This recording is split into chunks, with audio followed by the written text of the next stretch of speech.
এবং সেই সাথে আমরা আরো বলতে চাই, সিভিল মিলিটারি ইন্টেলিজেন্সের মধ্যে ঘাপটি মেরে বসে থাকা আওয়ামী দোসরদেরকে চিহ্নিত করে গ্রেফতার করতে হবে। প্রিয় সংগ্রামী বন্ধুগণ, শরীফ ওসমান হাদির পরিবারকে জানানো হয়, রাষ্ট্রের পক্ষ থেকে আপনাদেরকে যদি কোনো সুবিধা দরকার হয় আপনারা আমাদেরকে বলবেন।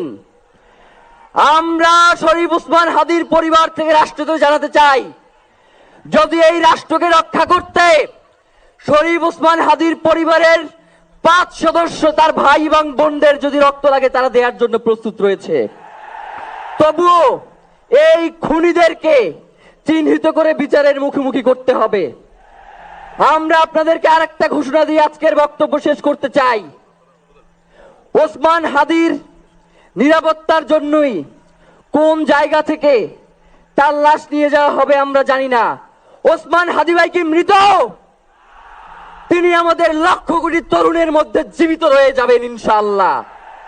আপনাদেরকে জানিয়ে দিতে চাই, কোনো ধরনের সহিংসতা ছাড়া আমরা যেহেতু ওসমান হাদির লাশকে আমরা জাতীয় কবি কাজী নজরুলের পাশে দাফন করার ব্যবস্থা করতেছি, আপনারা সবাই এই প্রোগ্রাম শেষে জনতা মিছিল নিয়ে শাহবাগে চলে যাবেন। আমরা ওখানে গিয়ে আপনাদের সাথে দাফনের পরে কথা বলবো। হয় বাংলাদেশের স্বাধীনতা সার্বভৌমত্ব থাকবে, বাংলাদেশের ইনসাফ কায়েম হবে, নয়তো আমরা বাংলাদেশের জন্য রক্ত দেওয়ার জন্য সবাই প্রস্তুত রয়েছি। এবং ইনকিলাব মঞ্চ ব্যতীত কারো কোনো প্রোপাগান্ডায় আপনারা কোনো ধরনের সহিংসতার পথ বেছে নেবেন না। আমরা ইনকিলাব মঞ্চের পক্ষ থেকে আপনাদেরকে জানাবো কখন কি ব্যবস্থা গ্রহণ করতে হবে। আপনাদের সকলকে, এই লক্ষ লক্ষ মানুষকে, আজকে শরীফ ওসমান হাদির জন্য যারা এসেছেন, শহীদ শরীফ ওসমান হাদি, তাকে আমরা সবাই দোয়া করব এবং তার যেই লড়াইয়ের পথ, তার যেই সাংস্কৃতিক আন্দোলন, তার যেই আধিপত্যবাদের বিরুদ্ধে লড়াই, আমরা সকলে সেটাকে একসাথে প্রতিহত করব। বাংলাদেশ জিন্দাবাদ, ইনকিলাব জিন্দাবাদ, নারায়ে তাকবীর, নারায়ে তাকবীর। দিল্লি না ঢাকা,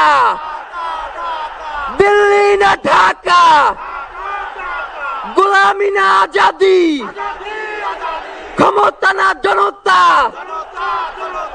আপোষ না সংগ্রাম, দিল্লি না ঢাকা।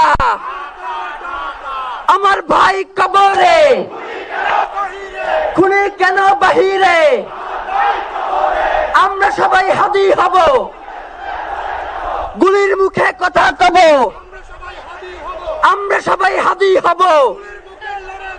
নারায়ে তাকবীর, ইনকিলাব ইনকিলাব, মুজিবাদ মুর্দাবাদ, ইনকিলাব জিন্দাবাদ।